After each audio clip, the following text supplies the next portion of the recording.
네, 오늘도 우리가 함께 가슴에 손을 얹고 선포했으면 좋겠습니다. 하나님의 사랑이 우리를 채우십니다. 하나님의 사랑이 우리를 채우십니다. 우리는 그 사랑을 이루어갑니다. 우리는 그 사랑을 이루어갑니다. 그 사랑으로 우리는 서로를 세워갑니다. 그 사랑으로 우리는 서로를 세워갑니다. 아멘. 1년 동안 하고 있는 고백이지만 이 고백대로 살아가는 우리 채움 이룸 세움 말 될 수 있기를 간절히 소망합니다. 오늘도 하나님께서 주신 은혜가 우리 동안의 모든 청년분들 가운데 넘칠 수 있기를 소망합니다. 우리는 지난 주일부터 대림절을 보내는 가운데 있습니다. 지난 예배에서 제가 말씀드린 것과 같이 예수님의 생애를 따라서 예수님을 닮아가는 교회력의 시작이 대림절이다라고 할 수 있습니다. 우리의 삶, 또 신앙의 여정이 예수님께서 우리를 위해 오심으로 시작되기 때문입니다. 그래서 우리는 예수님의 오심을 기다리는 대림절 기간에 매주 초에 하나씩 불을 밝히면서 예수님의 오심을 기다리고 있습니다. 기다림을 이야기하고 있는데 성경에는 두 가지의 기다림이 있습니다. 먼저는 2000여 년 전에 베들레헴에 오신 아기 예수님을 기다리는 기다림이었고요. 또 다른 하나는 예수님이 다시 오심, 즉 예수님의 재림을 기다리는 기다림이다라고 할 수 있습니다. 대림절의 대부분의 설교가 예수님의 탄생 본문에 집중합니다. 하지만 오늘은 기다림의 본질을 조금 더 깊이 있게 다루고자 하여서 예수님의 탄생 본문이 아니라 예수님의 다시 오심에 대한 말씀을 함께 나누고자 합니다. 설교를 시작한 지 몇 분 지나지 않았지만 제가 이 기다림이라는 단어를 정말 여러 번 반복해서 사용하였는데요. 여러분들은 기다림이라는 단어를 들으면 어떤 느낌이 드시나요? 네, 정지, 쉼, 지루함 등이 떠오를 것입니다. 아마 기다림을 즐겨하고 좋아하는 분들은 몇 분 되지 않을 것 같습니다. 기다림이라고 한다면 해야 될 일들을 잠시 보류하고 때가 되기를 기다리는 모습을 생각하기 때문입니다. 그런데 오늘 말씀에서 예수님께서 말씀하시는 기다림의 자세는 그 기다림의 시간 동안 그저 멍하게 가만히 있는 것이 아니라라고 말씀하고 계십니다.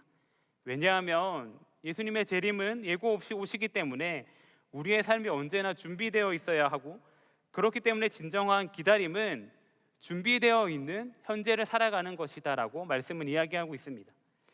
예수님의 말씀을 깊이 이해하기 위해서는 오늘 말씀이 어떤 배경에서 이루어지고 있는지를 알아야 됩니다. 예수님께서 성전에 이제 들어갔다가 나오실 때에 제자들과 이 대화를 하면서 오늘 본문이 시작됩니다. 제자들은 성전 건물의 웅장함과 아름다움을 자랑하면서 예수님께 보여드렸습니다. 아마도 제자들은 이 거대하고 화려한 성전의 모습을 보면서 이 성전의 모습이 영원하다라고, 영원히 지속된다라고 생각하였던 것 같고요.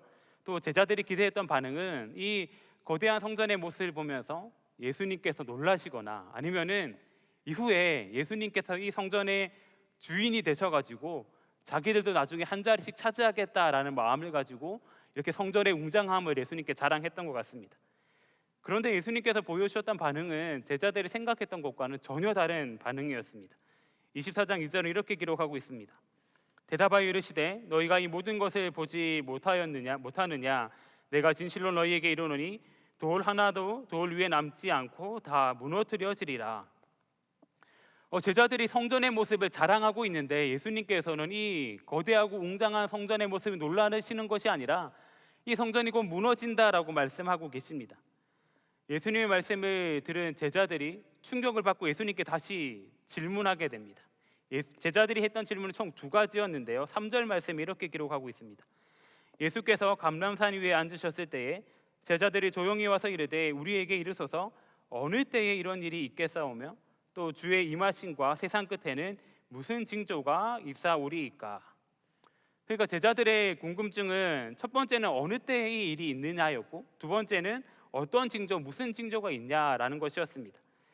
제자들의 질문에 대해서 예수님께서 하신 대답이 오늘 우리가 함께 읽은 24장 전체에 걸쳐서 나오고 있습니다. 예수님의 대답을 통해서 어떤 징조가 일어날지에 대해서는 기근과 거짓 그리스도 등이 나타난다라고 이야기해 주시면서 어느 정도 설명해 주셨지만 시간에 대해서는 명확하게 이야기하지 않고 계십니다. 36절에서도 이렇게 기록하고 있습니다. 그러나 그날과 그때는 아무도 모르나니 하늘의 천사들도 아들도 모르고 아버지만 아시느니라. 아마도 이것이 핵심인 것 같습니다. 예수님께서는 종말의 시점을 알아내는 일이 우리의 사명이 아니다라고 분명하게 말씀하고 계십니다. 다만 만약에 종말의 시간을 아는 것이 중요했다면 예수님께서는 어느 때에 다시 오실지 분명하게 말씀하여 주셨을 것입니다. 예수님께서 왜 종말의 때를 숨기셨을까요? 제가 말씀을 곰곰이 묵상해 보니 예수님께서는 이 제자들이 미래에 대해서 관심을 가지기보다는 하나님께서 허락하신 이 현재의 삶 가운데, 오늘의 삶 가운데에 관심을 가지고 집중을 하기를 원하셨던 것 같습니다.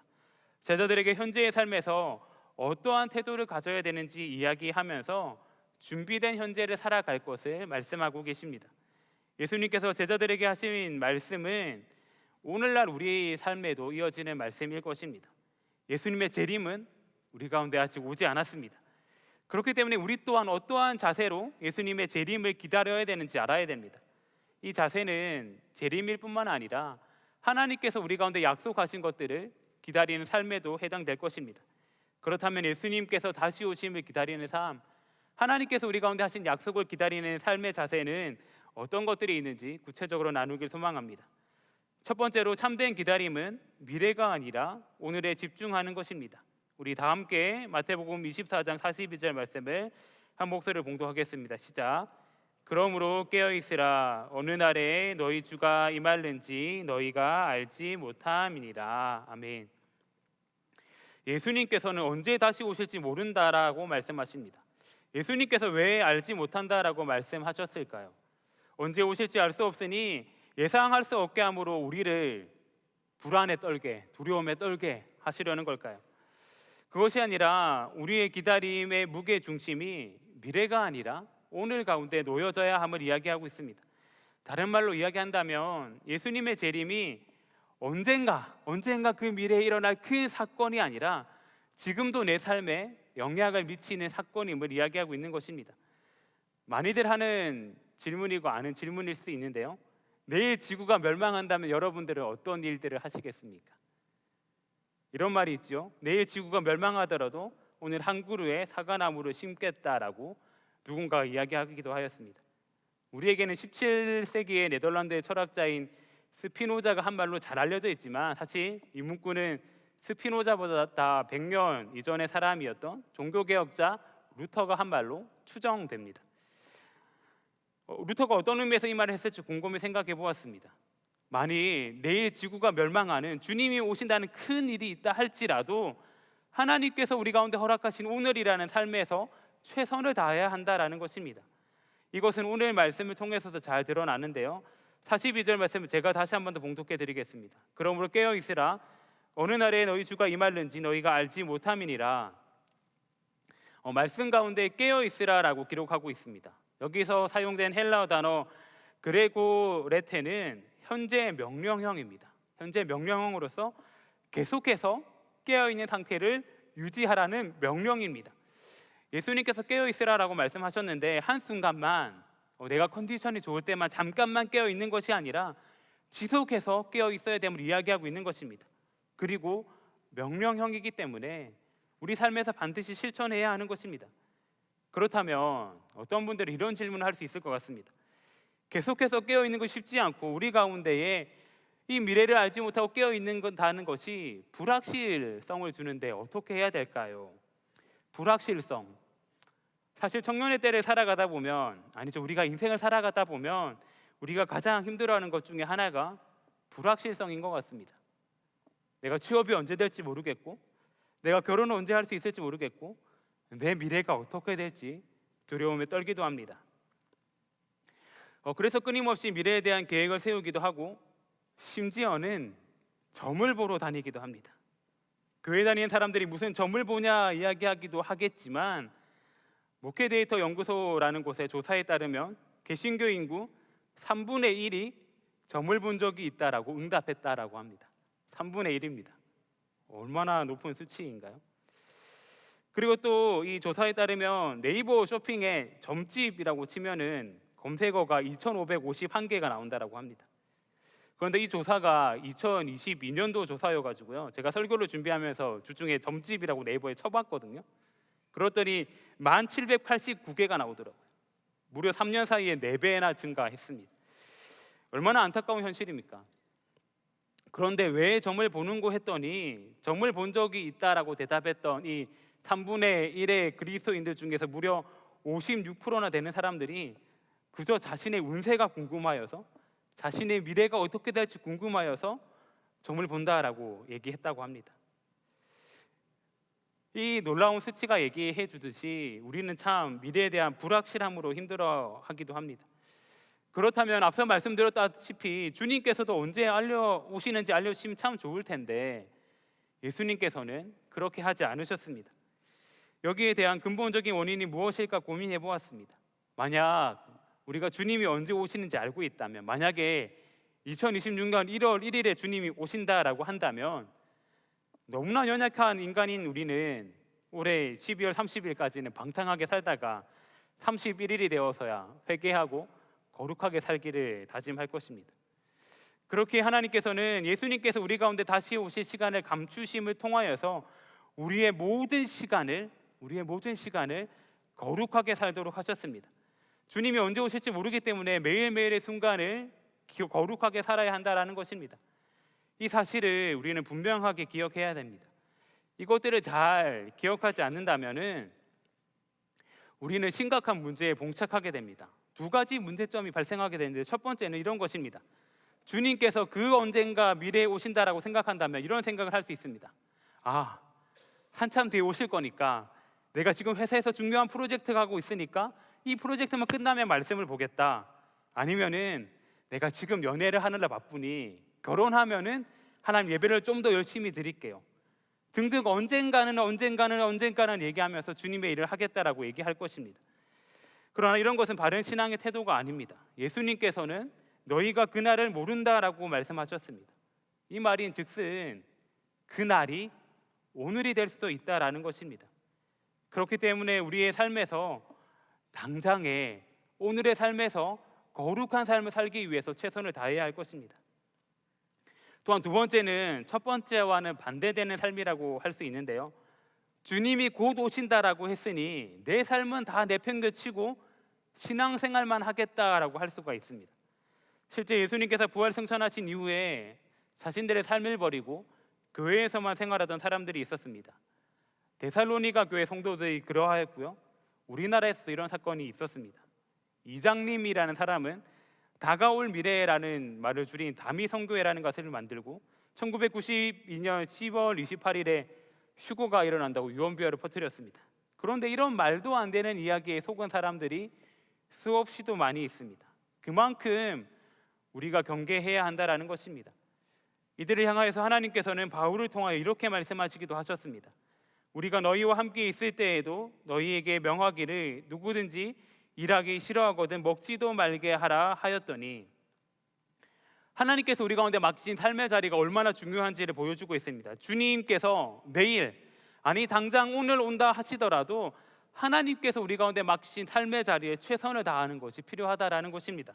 즉 주님의 다시 오심을 기다리는 우리의 자세는 기다림을 핑계로 하여서 하루를 헛되게 보내는 것이 아니라 하나님께서 주신 오늘의 삶 가운데에서 치열하게 삶을 살아내는 것입니다.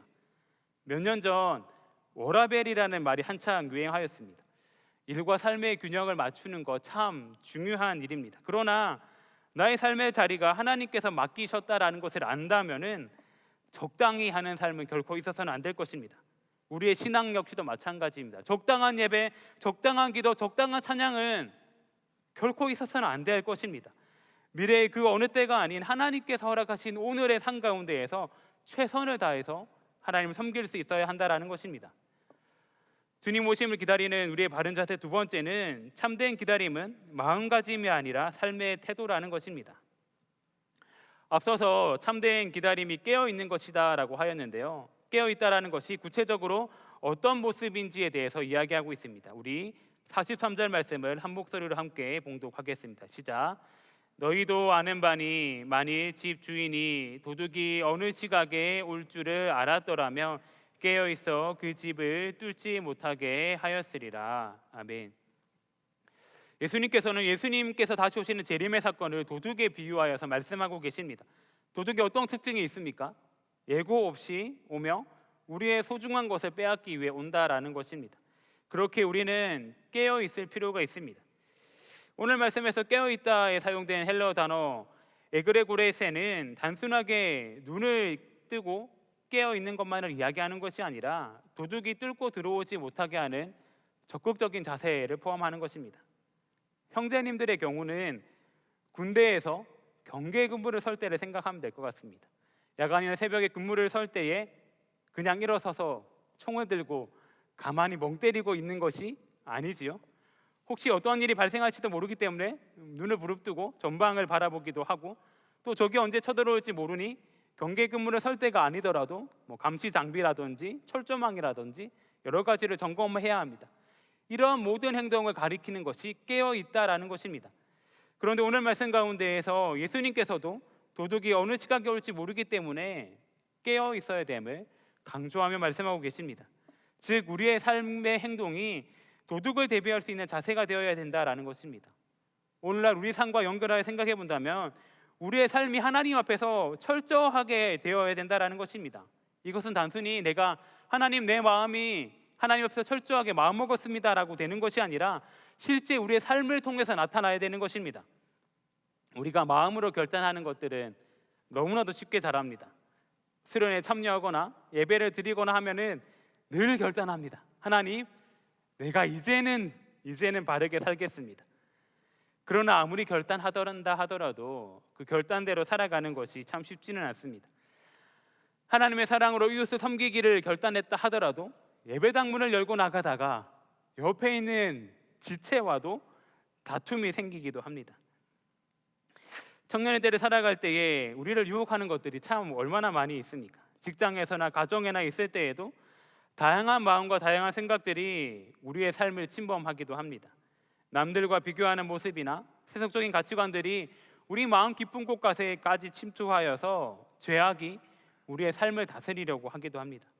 그렇기 때문에 우리는 죄악이 우리의 삶을 다스리지 못하도록 늘 깨어 있어야 되는 것입니다. 깨어 있다라는 것은 이러한 죄악의 도둑들이 내 삶에 들어오지 못하도록 늘 경계하는 삶을 가리킵니다. 내가 보는 것, 내가 듣는 것, 내가 만나는 모든 영역들을 점검해야 하는 것입니다. 요즘 말로 이야기한다면 여러분들의 삶의 알고리즘이 어떠한지를 봐야 하는 것입니다. 유튜브나 인스타그램들을 보다 보면은 신기하게 저의 관심사를 알고 저의 관심이 있을 만한 것들을 골라서 추천해 줍니다. 내 삶의 관심이 어디를 향하고 있는지를 드러내는 것입니다. 그렇다면 우리 신앙의 알고리즘에는 어떤 것들이 뜨고 있는지 우리는 반드시 점검할 수 있어야 할 것입니다. 더불어 이렇게 신앙을 지켜나갈 때에는 다른 사람과 함께 있을 때보다는 하나님 앞에 홀로 내가 있을 때 내 삶이 어떠한지를 점검해야 됩니다. 이런 말이 있습니다. 신도옥이라는 말이 있는데 홀로 있을 때에도 마음가짐을 삼가고 도리에 어긋나지 않는 행동을 하는 것입니다. 제가 고등학교 3학년 때 저희 반 급훈이어서 마음속에 품고 있는 말인데요. 사실 이 말은 유교 경전인 대학과 중용에서 유래한 중요한 수양 덕목이라고 하는데 저는 우리 신앙의 환경에 있어서 꼭 필요한 모습이 아닐까 생각해 봅니다. 교회에서 지체들과 함께 있을 때 거룩한 삶의 태도를 보이는 것은 어찌 보면 쉽습니다. 또 제가 여러분들과 함께 있을 때 목사로서의 모습을 잘 보일 것입니다. 그런데 저 혼자 있을 때에는 거룩한 삶을 지켜나가는 것이 저 역시도 쉽지는 않습니다. 그렇기 때문에 깨어있다라는 것은 단순히 내 마음가짐으로 주님 내가 깨어있겠습니다라고 다짐하는 것이 아니라 주님과 나 혼자 홀로 있는 그 시간 가운데에서도 세상적인 가치 가운데 흔들리지 않는 삶을 살아가고 하나님 앞에서 부끄럽지 않는 굳건한 삶의 태도를 유지하는 것이 바른 깨어있는 자세다라고 할 수 있습니다. 이것이 참된 기다림의 자세 두 번째입니다. 또 마지막으로 참된 기다림은 행동으로 드러나게 됩니다. 앞서서 이제 기다림이 삶의 태도라고 얘기하였는데요. 이 삶의 태도는 또 행동으로 나타나게 됩니다. 우리 44절 말씀도 한 목소리를 봉독하도록 하겠습니다. 시작. 이러므로 너희도 준비하고 있으라. 생각하지 않은 때에 인자가 오리라. 아멘. 오늘 말씀 가운데서 마지막으로 우리를 위하여서 주님께서 다시 오심을 강조하는 것과 동시에 주님 오심을 기다리는 우리의 자세가 어떠해야 되는지를 분명하게 얘기하고 있는데요. 그것은 바로 준비입니다. 준비.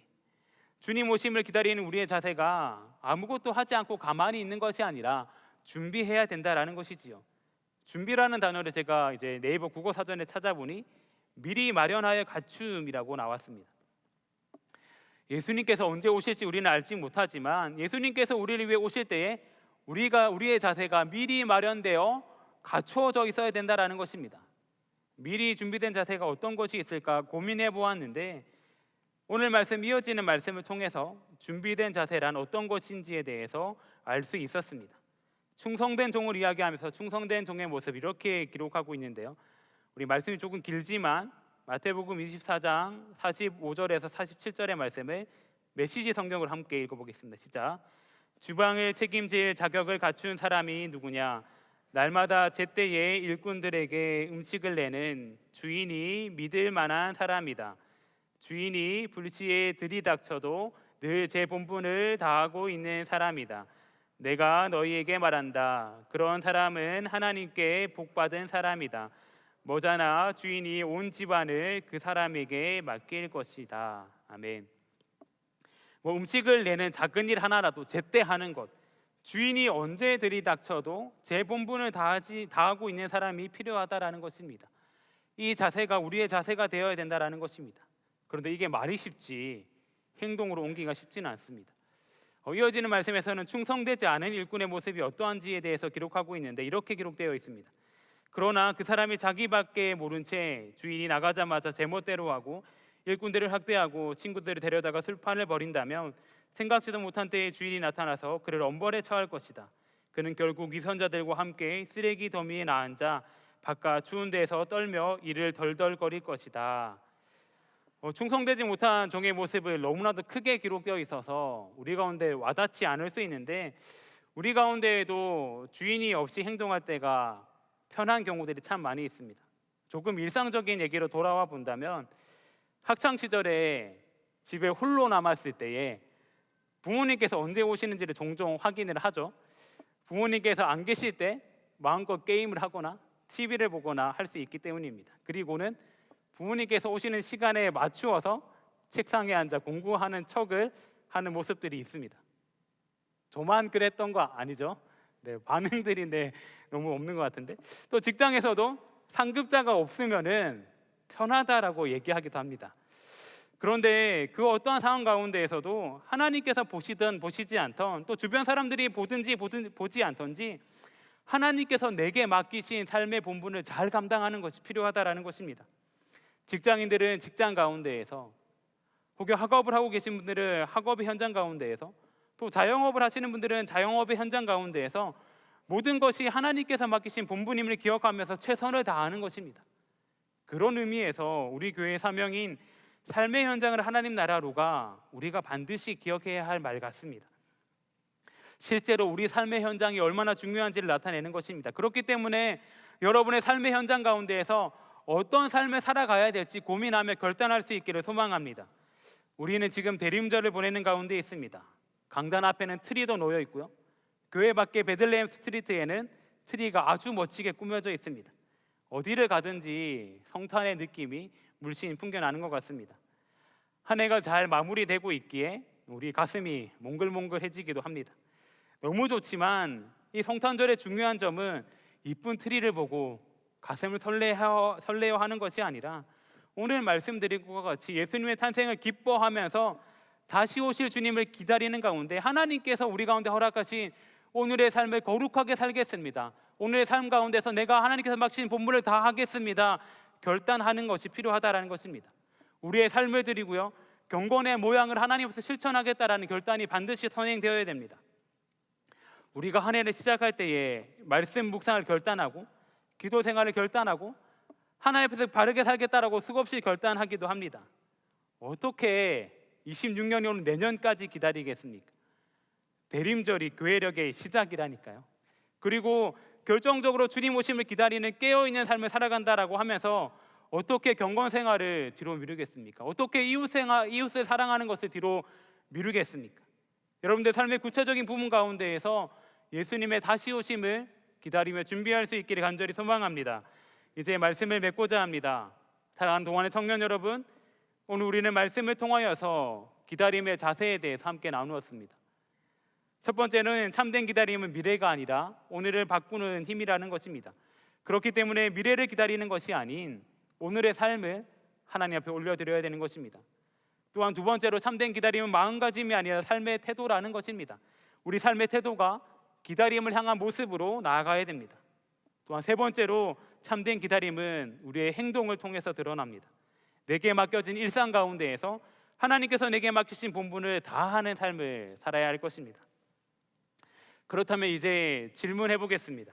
만약 오늘 밤 여러분들께서 잠든 사이에, 아니죠, 오늘 예배를 마치고 예배당문을 열고 나갈 때에 예수님께서 다시 이 땅 가운데 오신다면 여러분들은 기쁨으로 주님을 맞이할 수 있으시겠습니까? 아니면 주님, 아직은 아닙니다, 잠시 뒤에 와주시면 안 되겠습니까? 라고 말씀하시겠습니까?